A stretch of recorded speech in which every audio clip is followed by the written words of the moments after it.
Bah, je vais voter normalement. Pour quelle raison? Euh, Parce que je considère que c'est important qu'il y ait quand même la visibilité pour certains candidats. Parce que même si, selon moi, les élections sont souvent un peu décidées à l'avance, donc surtout celle-ci avec Emmanuel Macron qui refuse de participer au débat parce qu'il sait qu'il est quasiment sûr d'être élu, bah, pour moi, certains candidats qui ont très peu de temps d'antenne au final, même si c'est censé y avoir une parité, au final, en pratique, on se rend compte qu'elle n'existe pas. Donc pour moi, c'est important que montrer que quand même ils existent et qu'il y a d'autres choix possibles, même si je sais qu'ils ne seront pas élus.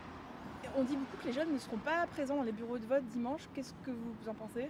Bah, je peux comprendre parce qu'il y a une bonne partie qui est très désillusionnée, parce qu'ils se rendent compte qu'il n'y a pas de candidat qui leur correspond, ou alors ceux qui pourraient leur correspondre ont des pourcentages de vote tellement faibles qu'ils savent que de toute façon ça ne changerait pas grand-chose. Donc je peux comprendre qu'une bonne partie de la jeunesse s'abstienne. Ça vous inquiète? Non, pas spécialement, dans le sens où je crois très peu en tout ce qui est suffrage présidentiel direct. Donc dans tous les cas, pour moi, ça change pas grand-chose. Vous trouvez que les hommes politiques, ils parlent aux jeunes là pendant la campagne? Non, pas spécialement. Peut-être un petit peu Philippe Poutou ou Jean-Luc Mélenchon, mais très peu. Il y a Zemmour aussi, même si c'est un autre discours. Mais c'est vrai qu'il y a très très peu de volets pour les jeunes et on regarde que tout ce qui peut toucher les jeunes en termes de problèmes d'emploi, de ressources, de finances ou même d'accès à la culture par exemple, au final c'est très très peu représenté par les candidats. Et comment vous informez vous pour faire votre choix? Avec pas mal de choses, beaucoup avec internet, en regardant certains débats, même si le problème c'est que ça tourne vite au pugilat où les deux candidats s'interrompent en permanence et au final on n'apprend pas grand chose.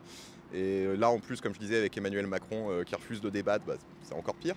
Mais ouais, surtout avec internet, j'essaye de prendre des journaux assez différents politiquement, parce que évidemment chaque journal est pas super objectif la plupart du temps et on n'a qu'à regarder en 2017 avec tous les journaux qui suivaient Macron à fond ou même aux États-Unis tous les journaux et quasiment tous les médias qui soutenaient Hillary Clinton.